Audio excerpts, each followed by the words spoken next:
tecnológica que nos muestra unos espectaculares avances en un periodo determinado y una posterior involución de la que no nos hablan los libros de historia.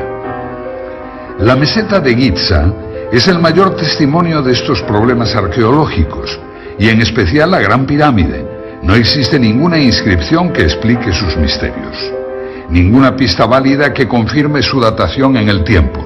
Simplemente 3 millones de bloques de piedra, 7 millones de toneladas erigidos como homenaje a la ciencia o a la locura. Los viajeros de la antigüedad ya manifestaron su asombro ante la ausencia total de una tecnología que justificase la construcción de las pirámides. La arqueología ha tratado de dar respuesta a los cómo y los porqués de tan magna construcción, careciendo de la base suficiente en campos tan importantes como la física, las matemáticas o la geometría. Desde que en el siglo XIX se descubrieran las relaciones de la Gran Pirámide con los números pi y phi, frenética carrera hacia la interpretación de sus medidas, dando como resultado las más insólitas interpretaciones. En pulgadas, en yardas, en metros, en litros o en varas, las mediciones, muchas veces sometidas a tortura, conducían a la explicación de todo, del presente, del pasado y del futuro, no faltando quien achacaba errores de construcción los datos que fallaban en su teoría. O incluso otros no dudaron en limar algunas aristas para que sus elucubraciones fuesen refrendadas con mayor precisión. Fue a finales del siglo pasado cuando llegó a Egipto Sir William Matthews Flinders, Petrie, con un sofisticado equipo de medición que hitos de alta precisión, niveles ópticos, calibres micrométricos con vernier, goniómetros adaptados a ángulos, catetómetros, anteojos de autocolimación, cintas de Invar, termómetros de Beckman, etc. Sus mediciones, las más exactas realizadas hasta ahora, corroboradas años más tarde por los profesores Bokar, Cole y Pochan, han conseguido que puedan elaborarse unas conclusiones ceñidas al más puro rigor académico y que van a abrirnos un nuevo horizonte de investigación para hallar las soluciones a los problemas planteados por aquellos arquitectos. Lo que hace a una disciplina más o menos científica es la medida en que se establezca una preeminencia de los hechos sobre las teorías. Un mismo hecho puede en arqueología gravitación o ser un detalle omisible de acuerdo a la teoría que barajemos en ese momento.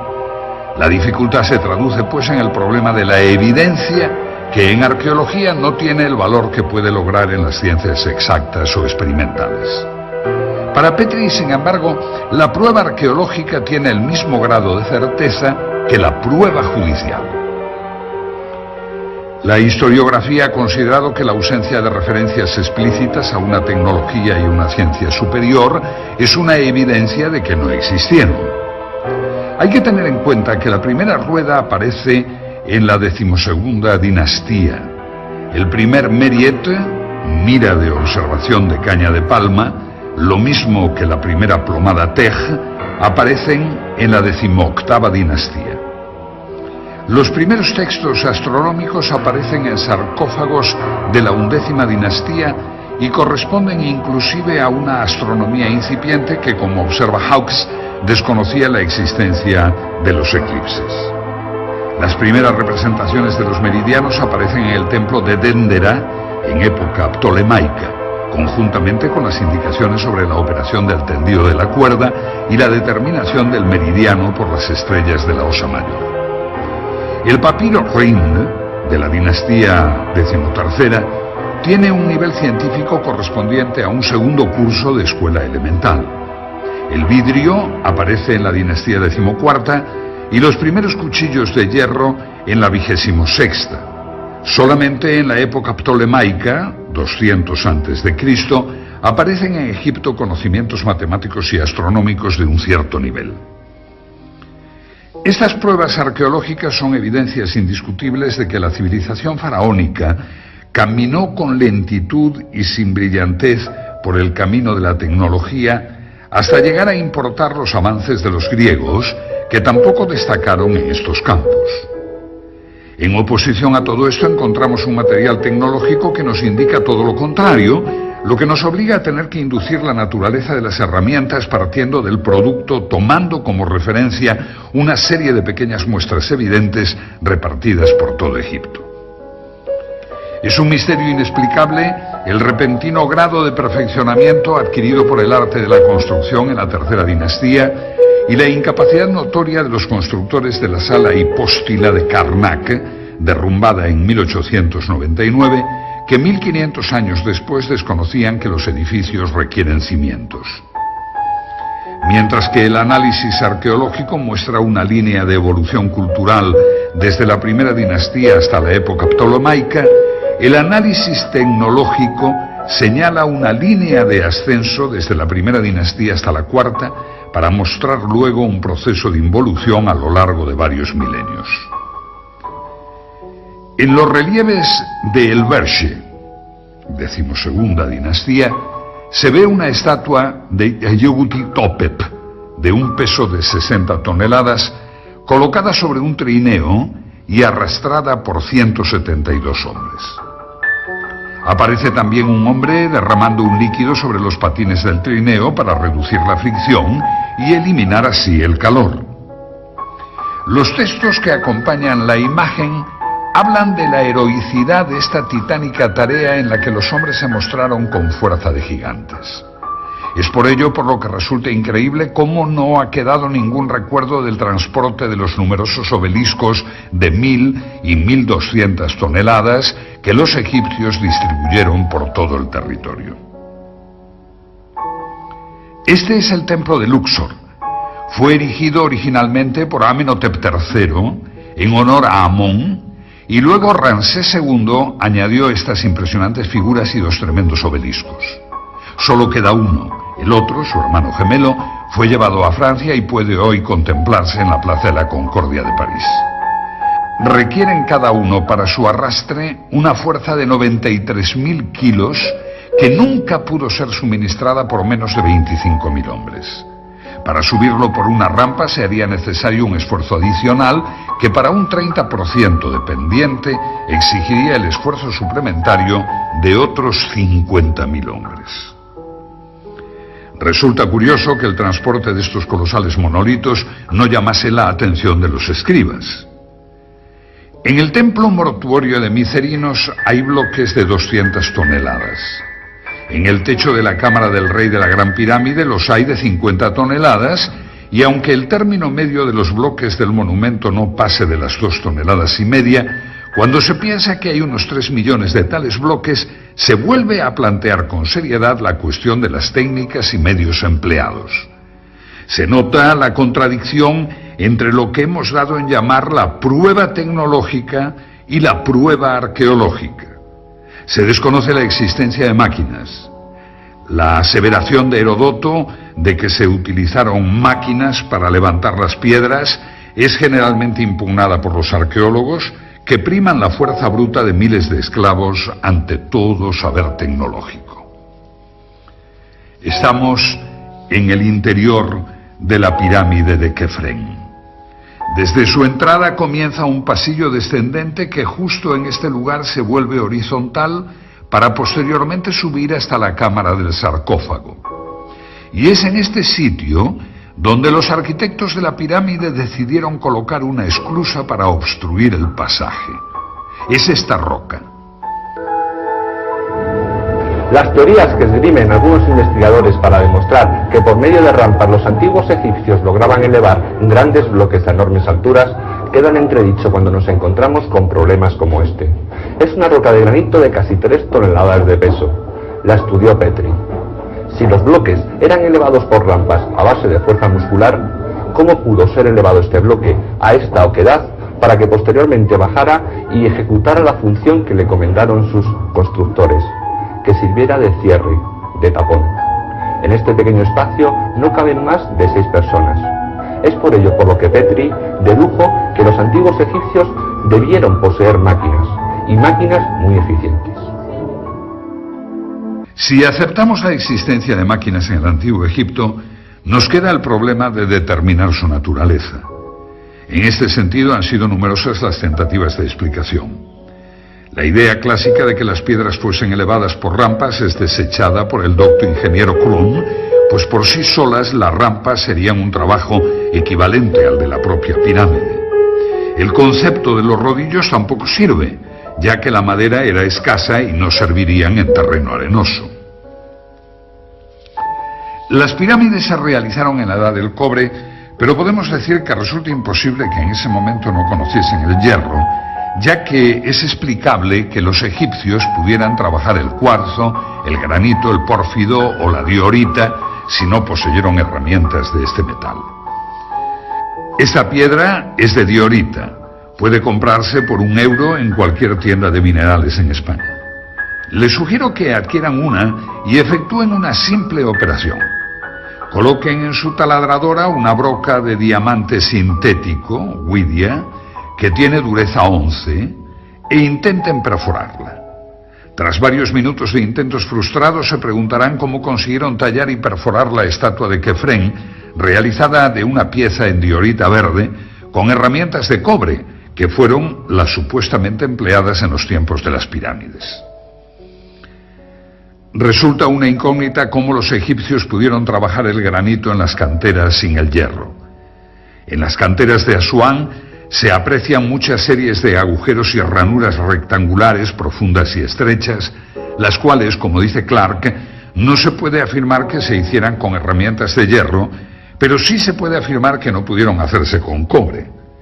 Efectivamente, los cortes de la roca en la cantera se producían tras introducir en los orificios piezas de madera que luego se humedecían.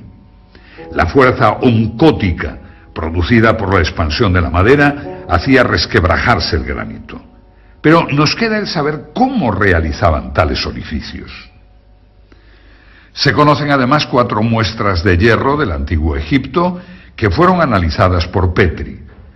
Una de ellas fue descubierta por Perrink, el ayudante de Howard Bisse, cuando se limpió el canal sur de ventilación de la Cámara del Rey. Los restos calcáreos adheridos a la lámina hicieron imposible la idea del fraude.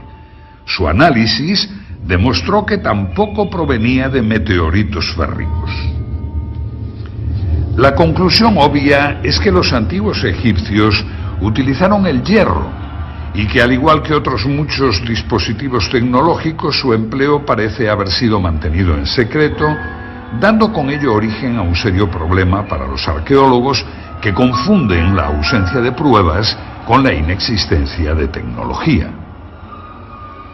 Una posible explicación al mantenimiento de tal secreto podría ser la pertenencia del hierro a la sabiduría divina, siendo su uso restringido a los sacerdotes y a sus operarios. Esa creencia ha pervivido hasta nosotros, que denominamos a la industria del hierro como sidrometalúrgica, es decir, de origen sideral y posiblemente relacionada con los moradores del cielo. Otro aspecto digno de ser estudiado en la búsqueda de respuestas sobre la tecnología es la forma en que los constructores adosaban los bloques unos a otros sin dejar ninguna separación entre ellos. En cualquiera de nuestros cuartos de baño, la junta entre las losetas del alicatado nunca baja de 1 milímetro. Y si estas plaquetas son de tan solo 20 centímetros, podremos comprender el problema que representa unir monolitos de decenas de toneladas. Ni siquiera una hoja de afeitar penetra en las juntas que pueden ser rectas o curvas, aunque nunca sin perder el íntimo contacto. Las únicas herramientas que poseemos de los artesanos egipcios son algunos cinceles de cobre, de los que se conocen varias colecciones. En general, las perforadoras prehistóricas trabajaban con polvo de esmeril, pero en piezas del Imperio Antiguo, como vasos y platos de granito o de diorita, se encuentran huellas de una punta cuya naturaleza se desconoce, pero que no pudo ser otra que el diamante. Y aquí nos encontramos con otro problema arqueológico, pues el diamante es considerado inexistente en aquella época. El torno de alfarero todavía no había aparecido en la época en que las vasijas de diorita torneada eran ya perfectas. En dinastías posteriores ya no se volvió a trabajar la diorita. Ni siquiera los escultores de la época saíta se atrevieron con este material.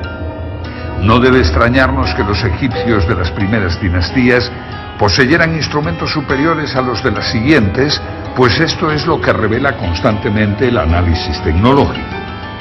La tecnología muestra más signos de retroceso que progresos en el tiempo.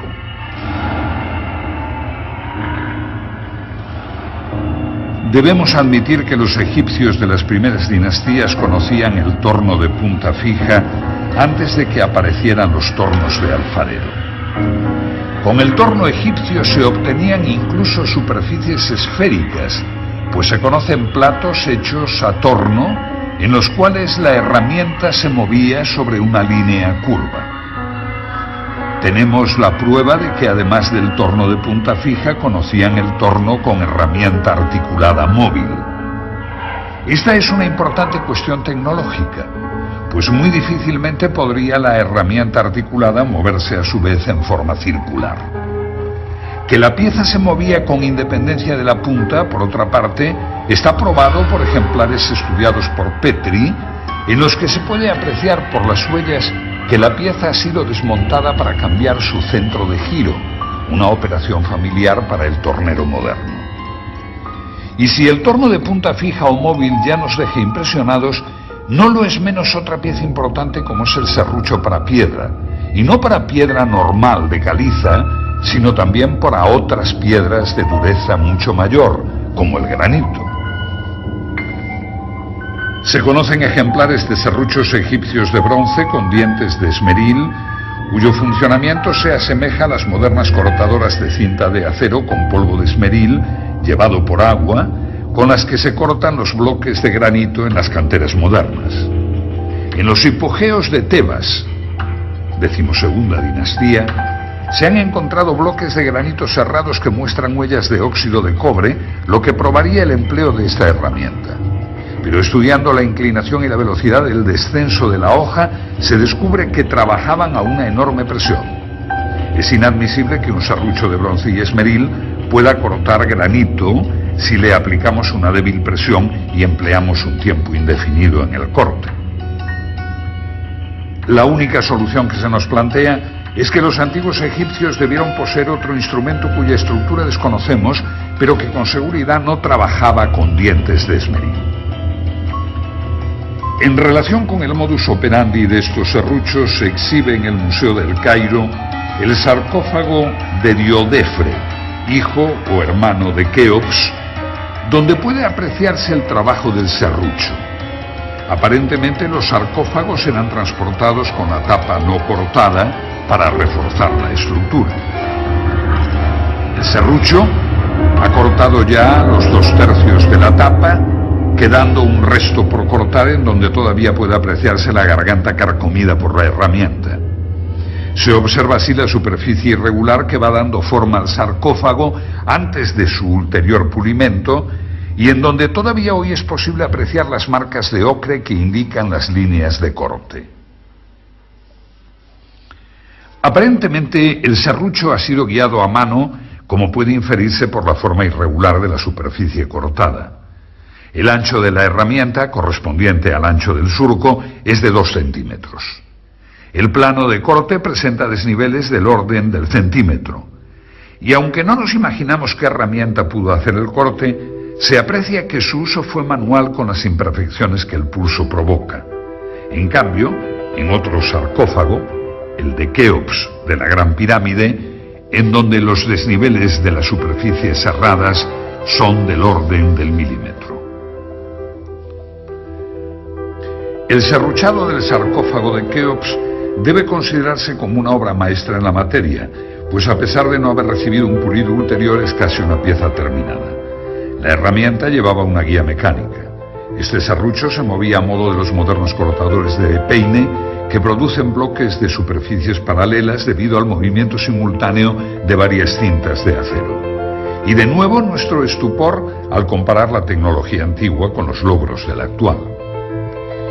Esta es una cantera situada en Cerceda, en las estribaciones de la madrileña Sierra de Guadarrama. Su moderna tecnología pudo verse en un stand de la pasada Expo 92 de Sevilla. Los bloques de granito llegan hasta aquí desde la península de Labrador o desde Sudáfrica y abastece a la práctica totalidad de cementerios madrileños. Aquí saben de la industria de la piedra. Su más perfecta máquina de corte para piedras de granito está diseñada por una hoja redonda de 2 metros de diámetro, compuesta de múltiples dientes de huidia, carburo de tungsteno, por lo que no puede cortar bloques de más de 1 metro. Cada vuelta de la hoja avanza tan solo 5 milímetros. Se tarda una mañana entera en cortar toda la roca. No se puede ejercer más presión, pues las puntas se abrasarían. Viendo esto, debemos preguntarnos cómo hacían los antiguos egipcios para que sus serruchos avanzaran en cada presión casi 2,5 milímetros, o sea, 60 veces más potencia que los logros de nuestra avanzada civilización. Pero nuestro asombro no acaba aquí, pues aún hemos de tratar la herramienta más conspicua de la antigua tecnología, el taladro cilíndrico. El tubo ejecutaba taladros de hasta 15 centímetros de diámetro, dejando tras su camino un tarugo central que posteriormente era roto con un simple golpe. Estos taladros se llaman trépanos y pueden verse en algunos lugares de Egipto. El cilindro, en los taladros modernos, es de acero con puntas de huidia. La presión debe regularse cuidadosamente por control manométrico y para un taladro con 3 puntas de diamante esta es aproximadamente de 50 kilos. Para un taladro con punta de huidia es menor, unos 30 kilos. La herramienta de huidia presenta sin embargo la ventaja de su gran velocidad tangencial. El diamante en cambio debe ser trabajado a baja velocidad, pues puede quemarse.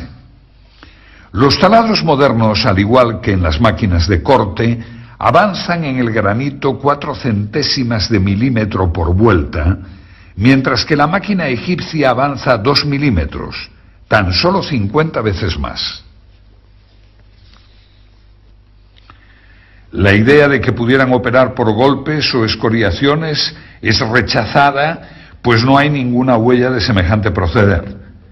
La posibilidad del empleo de 2 herramientas aplicadas alternativamente, una de las cuales se limitaría a ensanchar el surco dejado por la otra, es descartada, pues se conocen trépanos con el tarugo aún dentro. No queda otra alternativa que aceptar que estos instrumentos trabajaban bajo una presión de 2.000 kilos o de que poseyeran un instrumento cortante 50 veces más duro que el diamante. Y con esto ni siquiera sueñan los tecnólogos modernos. Un tarugo de pórfido blanco y negro, correspondiente a la primera dinastía, fue estudiado por Petri, indicando que posterior a esta fecha ya no se volvió a trabajar el pórfido, piedra extremadamente difícil de mecanizar tanto por su dureza como por su textura heterogénea. El mismo autor pudo fotografiar un trépano con un tarugo de 70 centímetros de diámetro.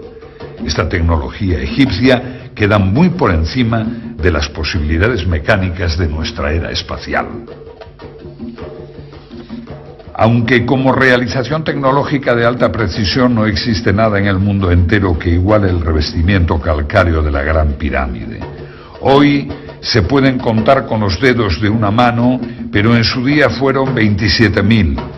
Y es de lamentar la destrucción de este revestimiento de mármol, pues no solo se nos ha privado del placer estético de su contemplación, sino también de la posesión de una obra que podemos con toda seguridad considerar la más grande creación de la tecnología de todos los tiempos. Poseían superficies planas de más de 3 metros cuadrados. Muestran un paralelismo a lo largo de sus aristas de casi 2 metros del orden de las 5 centésimas de milímetro, es decir, en íntimo contacto. La apertura media de la junta es del orden de 5 décimas de milímetro. Además, para mayor asombro, utilizaron en las juntas yeso de rápido fraguado. La tarea parece imposible. Petrie constató que no existían en el pavimento huellas de arrastre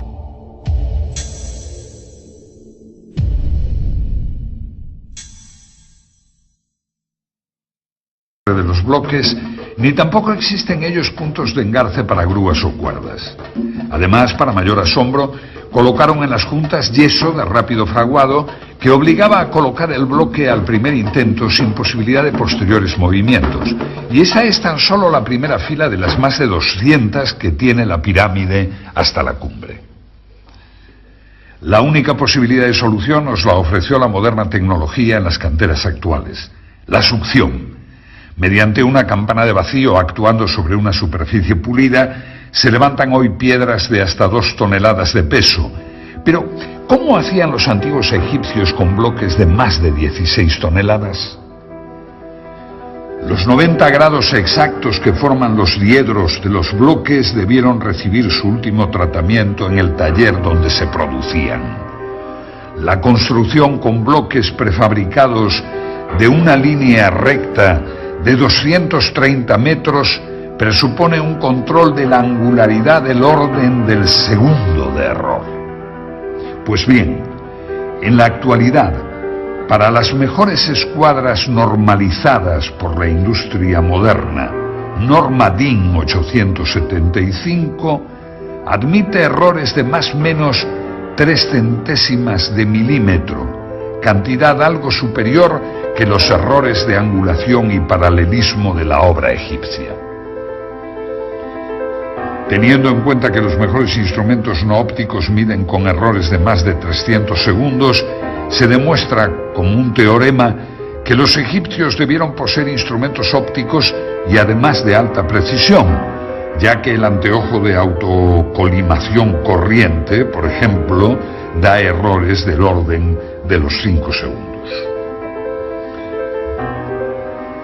La construcción de uno de los bloques de revestimiento de 20 metros cuadrados de superficie es una tarea equivalente al pulido del espejo del telescopio de Monte Palomar. Para comprender la magnitud de la obra egipcia bastará observar que aquellos fabricaron 27.000 de estos bloques. Lograron, hace 7.000 años, la producción en masa de instrumentos ópticos que la industria moderna solo produce en escala artesanal. Ninguna otra época histórica realizó tareas de esta naturaleza, por lo que debemos considerar con seriedad lo que ello implica en el dominio de la mecánica, la óptica y la geometría. Con estos planteamientos ya debemos ir desterrando el concepto de casualidad en los restos de la cultura egipcia. La orientación de las pirámides es una de esas casualidades, y es lógico que ciertos arqueólogos piensen así, pues de lo contrario habría que suponer un instrumental y unos conocimientos superiores a la tecnología actual, y eso es difícil de aceptar, aunque no nos quede más remedio. Las representaciones que aparecen en el templo solar de Niuserre de la Quinta Dinastía y que coinciden con los textos del templo de Edfu, en las cuales aparece el rey y sacerdotisas con una maza, estacas y la cuerda de arpentar, determinando la orientación de un templo, no puede tomarse al pie de la letra, pues tales representaciones serían como estudiar nuestros sistemas de ingeniería por las fotos de la ceremonia de colocación de una primera piedra. En inscripciones y manuscritos no se desprende el menor atisbo de conocimiento geodésico. La conclusión del análisis arqueológico está pues basada en hechos, y por ello algunos egiptólogos consideran que la exacta orientación geodésica de las pirámides tiene que ser producto del azar. Como casi siempre ocurre en la Gran Pirámide, el análisis tecnológico lleva a la conclusión opuesta. Su error de orientación es de 5 minutos 31 segundos. Para hacernos una idea, coloquemos una moneda de 2 euros a 1 kilómetro de distancia. Su diámetro sería el error que tiene la Gran Pirámide con respecto al norte verdadero. La agrimensura moderna, conducida por teodolitos, cronómetros y tablas astronómicas, admite para el cierre de polígonos un error del 0,3%, que corresponde a un error de 10 segundos traducido en error angular. Ningún procedimiento propuesto ha logrado explicar cómo consiguieron los egipcios tal exactitud. Es imposible, pues, sin un objetivo y un ocular solidarios, intentar ningún género de determinaciones de este tipo. La Gran Pirámide está por encima de la tecnología moderna en cuanto a orientación, pues sus 5 minutos 31 segundos supera con mucho las modernas normas de precisión. Y aún cabe una segunda pregunta.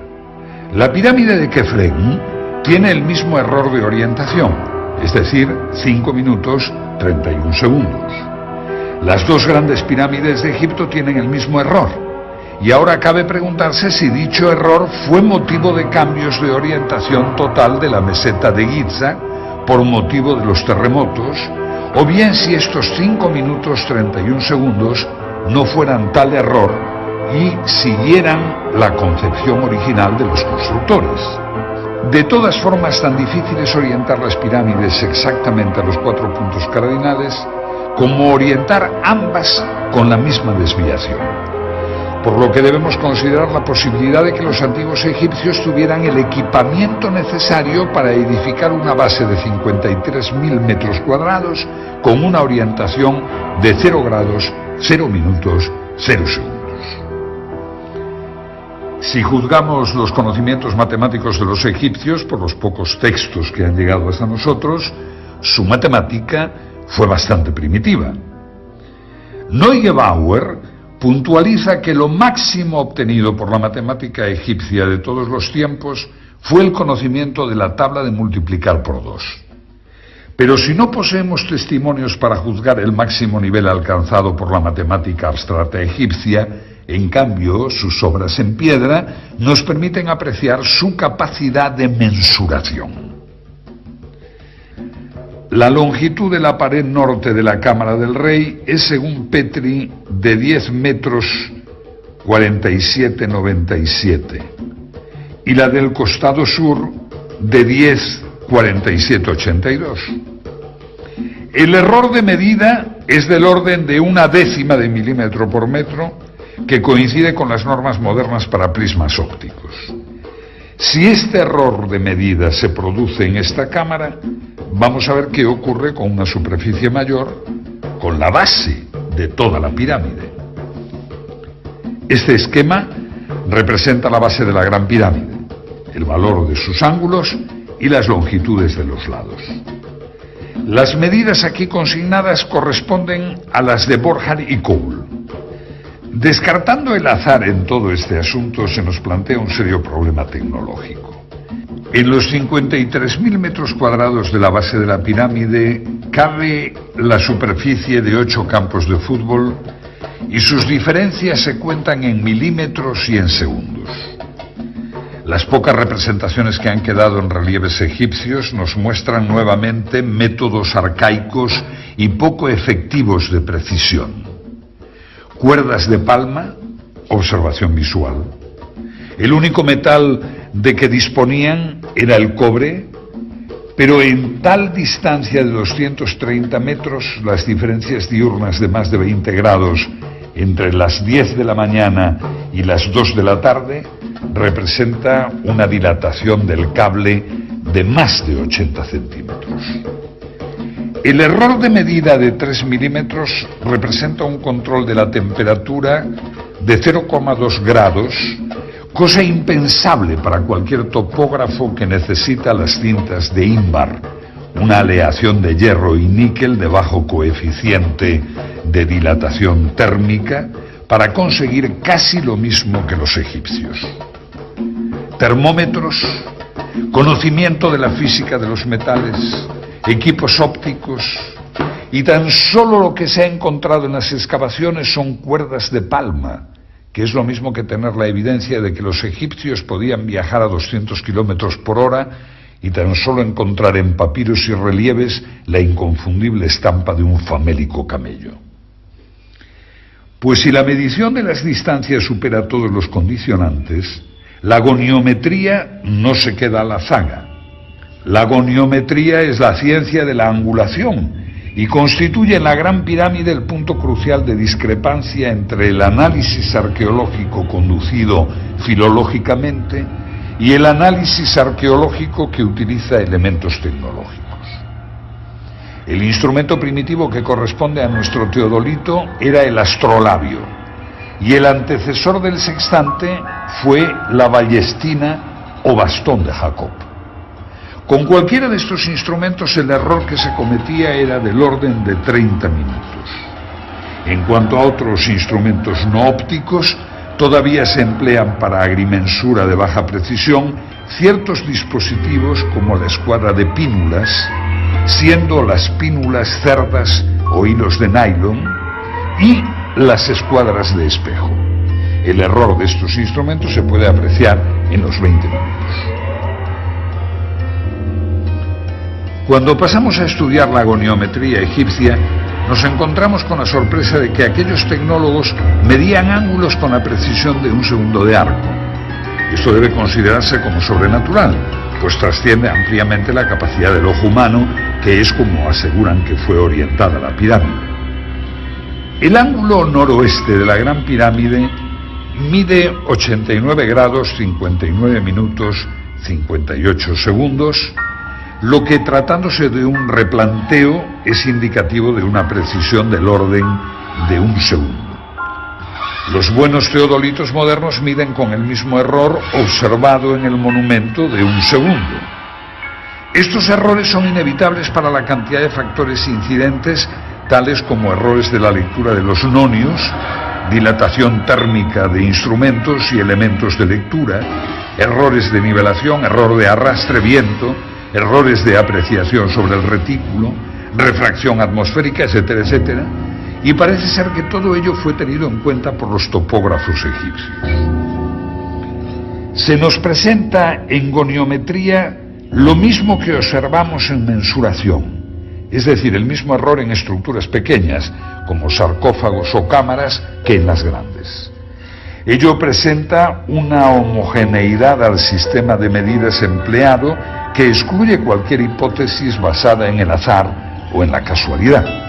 Como demostración de lo dicho, comparemos la desviación azimutal de las dos grandes pirámides. Ambas pirámides tienen su desviación hacia el oeste. Petrie da los siguientes valores para la pirámide de Keops. Núcleo, 5 minutos, 16 segundos. Pasajes, 5 minutos, 49 segundos. Revestimiento este, 5 minutos, 30 segundos. Promedio, 5 minutos, 31 segundos. Para la pirámide de Kefren, otorga los valores 5 minutos, 37 segundos para los pasajes y 5 minutos, 26 segundos para el revestimiento, obteniendo un promedio de 5 minutos, 31 segundos. Este resultado nos muestra el exacto paralelismo de dos estructuras separadas por más de medio kilómetro de distancia. En ambos casos, el instrumento necesario para efectuar medidas de esta precisión debió tener un error por debajo del segundo. Como puede apreciarse en la tabla azimutal, el cuerpo de la pirámide de Keops, sus pasajes y su revestimiento del lado este se encuentran en un exacto paralelismo que coincide asimismo con el del revestimiento, cuerpo y pasaje de la pirámide de Kefren. Por esta circunstancia, la observación de que los otros lados, norte, sur y oeste, de la base de la Gran Pirámide están orientados 3 minutos hacia el este del norte con relación a la dirección anterior, revela un hecho intencionado. El lado oeste de la base representa con exactitud milimétrica el promedio del lado norte y del sur. Otro interesante problema lo constituye la perfecta euclicidad y horizontalidad del plano de la base de la Gran Pirámide. El asunto es altamente atractivo porque la nivelación debió efectuarse prescindiendo de las direcciones diagonales, ya que en el centro los constructores dejaron sin tocar la piedra de la meseta y solamente rebajaron el perímetro. Este mismo mogote central dificulta las operaciones de cuadración del perímetro de la base, que debió ser efectuada por medios puramente ópticos. El estudio de la base revela un plano perfecto en todo el perímetro de 920 metros, de tal manera que el ángulo suroeste se revela tan solo 1,5 centímetros más alto que el noroeste. Sobre la diagonal de 325 metros, esto representa un error de 0,04 milímetros en homogeneidad con todos los errores relativos que hemos calibrado. Respecto a los dispositivos de observación de los egipcios, conocemos solamente el merjet, o vara del observador de las horas, que era una vara de palma con una comisura en V en la parte superior, empleado para medir por la altura de las estrellas las horas de la noche. Con este artilugio no pudieron avanzar mucho en sus conocimientos astronómicos. La pregunta obvia es si es posible calcular la cifra de 365,2425 días por la simple observación de un fenómeno tal como la crecida del Nilo. La meteorología no presenta un grado de regularidad que permita estadísticas de esta exactitud. Ello requeriría, en el mejor de los casos, estadísticas de muchos milenios, lo cual nos retrotrae al problema que se quiere soslayar con el argumento. Hay una cierta lógica en admitir que no puede hacerse un gran progreso en astronomía si el mismo no va acompañado de un progreso paralelo en óptica.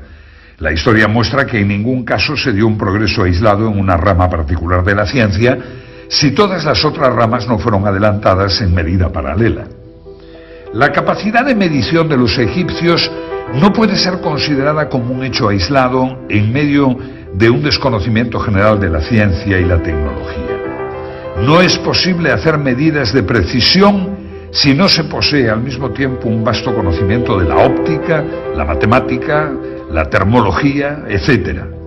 Todo ello sin tener en cuenta que una medida de precisión debe inspirarse en algún propósito específico.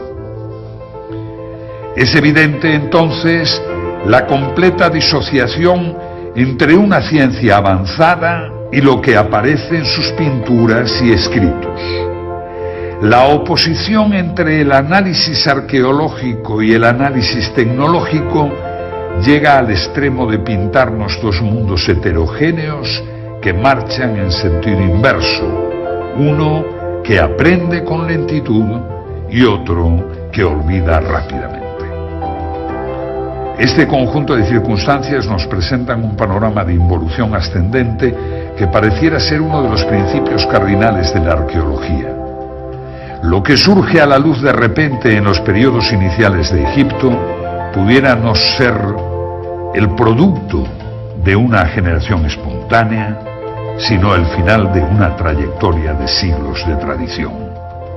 Admitir esto, un largo itinerario cultural desconocido para nosotros, es más ajustado a la realidad de los hechos históricos que suponer la creación de evolucionadas técnicas científicas y perfeccionados instrumentos que de repente, por arte de magia, hacen su aparición en el escenario del Nilo. La Gran Pirámide es la obra imposible. Aunque hablamos de los egipcios en tono genérico, es solo en este monumento donde la perfección se halla presente.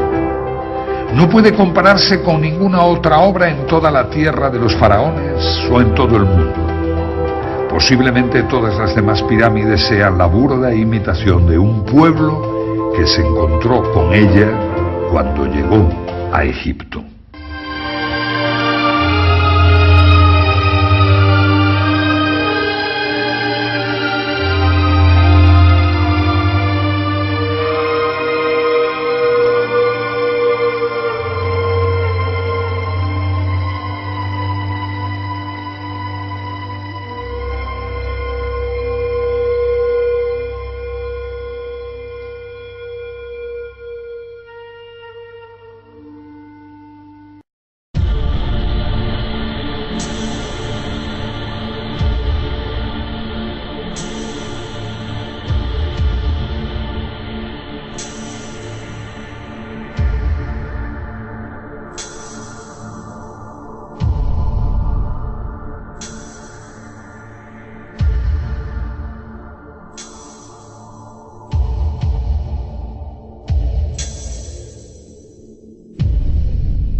En cambio, en otro sarcófago, el de Keops de la Gran Pirámide, en donde los desniveles de las superficies cerradas son del orden del milímetro. El serruchado del sarcófago de Keops debe considerarse como una obra maestra en la materia, pues a pesar de no haber recibido un pulido ulterior es casi una pieza terminada. La herramienta llevaba una guía mecánica. Este serrucho se movía a modo de los modernos cortadores de peine que producen bloques de superficies paralelas debido al movimiento simultáneo de varias cintas de acero.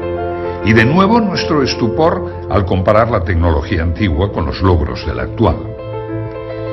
Esta es una cantera situada en Zarceda, en las estribaciones de la madrileña Sierra de Guadarrama. Su moderna tecnología pudo verse en un stand de la pasada Expo 92 de Sevilla. Los bloques de granito llegan hasta aquí desde la península de Labrador o desde Sudáfrica y abastece a la práctica totalidad de cementerios madrileños. Aquí saben de la industria de la piedra. Su más perfecta máquina de corte para piedras de granito está diseñada por una hoja redonda de 2 metros de diámetro, compuesta de múltiples dientes de huidia, carburo de tungsteno, por lo que no puede cortar bloques de más de 1 metro. Cada vuelta de la hoja avanza tan solo 5 milímetros. Se tarda una mañana entera en cortar toda la roca. No se puede ejercer más presión, pues las puntas se abrasarían. Viendo esto debemos preguntarnos cómo hacían los antiguos egipcios para que sus serruchos avanzaran en cada presión casi 2,5 milímetros, o sea, 60 veces más potencia que los logros de nuestra avanzada civilización. Pero nuestro asombro no acaba aquí, pues aún hemos de tratar la herramienta más conspicua de la antigua tecnología, el taladro cilíndrico. El tubo ejecutaba taladros de hasta 15 centímetros de diámetro, dejando tras su camino un tarugo central que posteriormente era roto con un simple golpe. Estos taladros se llaman trépanos y pueden verse en algunos lugares de Egipto. El cilindro, en los taladros modernos, es de acero con puntas de huidia. La presión debe regularse cuidadosamente por control manométrico y para un taladro con 3 puntas de diamante esta es aproximadamente de 50 kilos. Para un taladro con punta de huidia es menor, unos 30 kilos. La herramienta de huidia presenta sin embargo la ventaja de su gran velocidad tangencial. El diamante en cambio debe ser trabajado a baja velocidad, pues puede quemarse. Los taladros modernos, al igual que en las máquinas de corte, avanzan en el granito 4 centésimas de milímetro por vuelta, mientras que la máquina egipcia avanza 2 milímetros, tan solo 50 veces más. La idea de que pudieran operar por golpes o escoriaciones es rechazada, pues no hay ninguna huella de semejante proceder. La posibilidad del empleo de 2 herramientas aplicadas alternativamente, una de las cuales se limitaría a ensanchar el surco dejado por la otra, es descartada, pues se conocen trépanos con el tarugo aún dentro. No queda otra alternativa que aceptar que estos instrumentos trabajaban bajo una presión de 2.000 kilos o de que poseyeran un instrumento cortante 50 veces más duro que el diamante. Y con esto ni siquiera sueñan los tecnólogos modernos. Un tarugo de pórfido blanco y negro, correspondiente a la primera dinastía, fue estudiado por Petri, indicando que posterior a esta fecha ya no se volvió a trabajar el pórfido, piedra extremadamente difícil de mecanizar tanto por su dureza como por su textura heterogénea. El mismo autor pudo fotografiar un trépano con un tarugo de 70 centímetros de diámetro. Esta tecnología egipcia queda muy por encima de las posibilidades mecánicas de nuestra era espacial. Aunque como realización tecnológica de alta precisión no existe nada en el mundo entero que iguale el revestimiento calcáreo de la Gran Pirámide. Hoy se pueden contar con los dedos de una mano, pero en su día fueron 27.000. Y es de lamentar la destrucción de este revestimiento de mármol, pues no solo se nos ha privado del placer estético de su contemplación, sino también de la posesión de una obra que podemos con toda seguridad considerar la más grande creación de la tecnología de todos los tiempos. Poseían superficies planas de más de 3 metros cuadrados. Muestran un paralelismo a lo largo de sus aristas de casi 2 metros del orden de las 5 centésimas de milímetro, es decir, en íntimo contacto. La apertura media de la junta es del orden de 5 décimas de milímetro. Además, para mayor asombro, utilizaron en las juntas yeso de rápido fraguado. La tarea parece imposible. Petri constató que no existían en el pavimento huellas de arrastre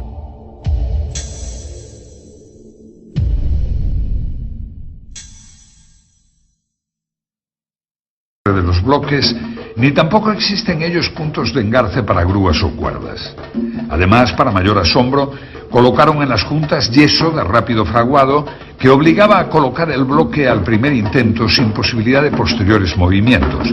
Y esa es tan solo la primera fila de las más de 200 que tiene la pirámide hasta la cumbre. La única posibilidad de solución nos la ofreció la moderna tecnología en las canteras actuales: la succión. Mediante una campana de vacío actuando sobre una superficie pulida, se levantan hoy piedras de hasta 2 toneladas de peso. Pero, ¿cómo hacían los antiguos egipcios con bloques de más de 16 toneladas? Los 90 grados exactos que forman los diedros de los bloques debieron recibir su último tratamiento en el taller donde se producían. La construcción con bloques prefabricados de una línea recta de 230 metros presupone un control de la angularidad del orden del segundo de error. Pues bien, en la actualidad, para las mejores escuadras normalizadas por la industria moderna, norma DIN 875 admite errores de más o menos 3 centésimas de milímetro, cantidad algo superior que los errores de angulación y paralelismo de la obra egipcia. Teniendo en cuenta que los mejores instrumentos no ópticos miden con errores de más de 300 segundos, se demuestra como un teorema que los egipcios debieron poseer instrumentos ópticos y además de alta precisión, ya que el anteojo de autocolimación corriente, por ejemplo, da errores del orden de los 5 segundos. La construcción de uno de los bloques de revestimiento de 20 metros cuadrados de superficie es una tarea equivalente al pulido del espejo del telescopio de Monte Palomar. Para comprender la magnitud de la obra egipcia bastará observar que aquellos fabricaron 27.000 de estos bloques. Lograron, hace 7.000 años, la producción en masa de instrumentos ópticos que la industria moderna solo produce en escala artesanal.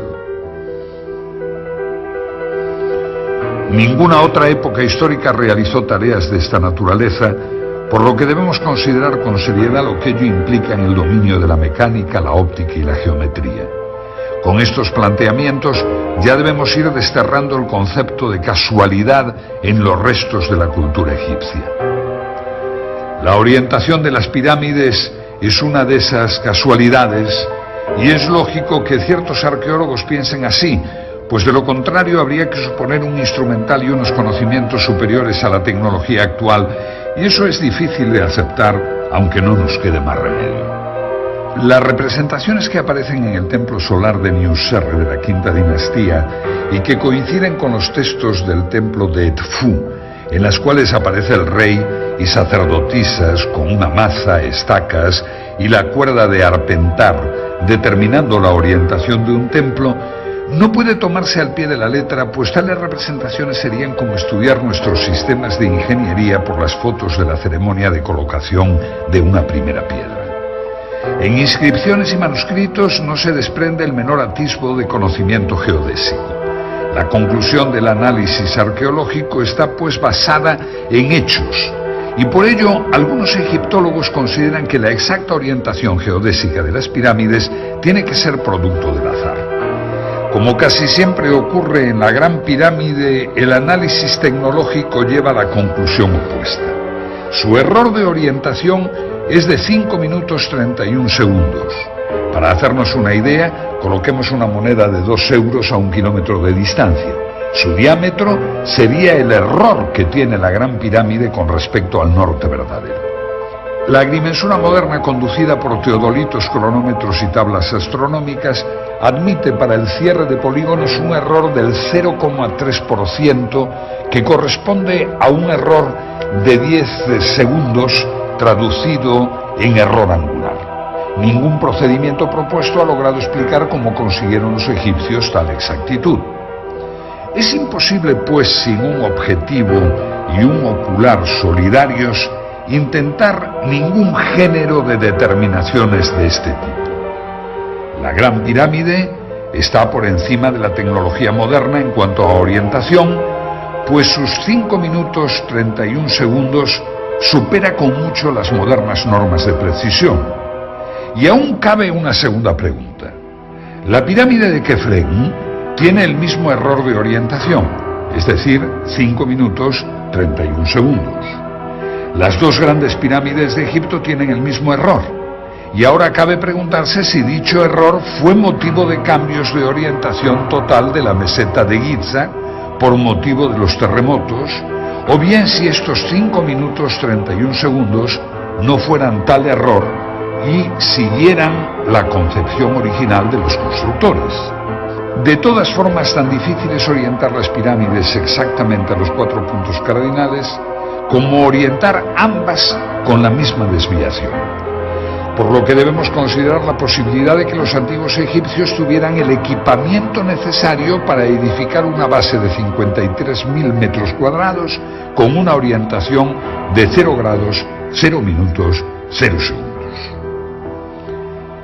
Si juzgamos los conocimientos matemáticos de los egipcios por los pocos textos que han llegado hasta nosotros, su matemática fue bastante primitiva. Neugebauer puntualiza que lo máximo obtenido por la matemática egipcia de todos los tiempos fue el conocimiento de la tabla de multiplicar por 2. Pero si no poseemos testimonios para juzgar el máximo nivel alcanzado por la matemática abstracta egipcia, en cambio, sus obras en piedra nos permiten apreciar su capacidad de mensuración. La longitud de la pared norte de la Cámara del Rey es, según Petri, de 10 metros 47,97 y la del costado sur de 10 47,82. El error de medida es del orden de 1/10 de milímetro por metro, que coincide con las normas modernas para prismas ópticos. Si este error de medida se produce en esta cámara, vamos a ver qué ocurre con una superficie mayor, con la base de toda la pirámide. Este esquema representa la base de la Gran Pirámide, el valor de sus ángulos y las longitudes de los lados. Las medidas aquí consignadas corresponden a las de Borjar y Cole. Descartando el azar en todo este asunto, se nos plantea un serio problema tecnológico.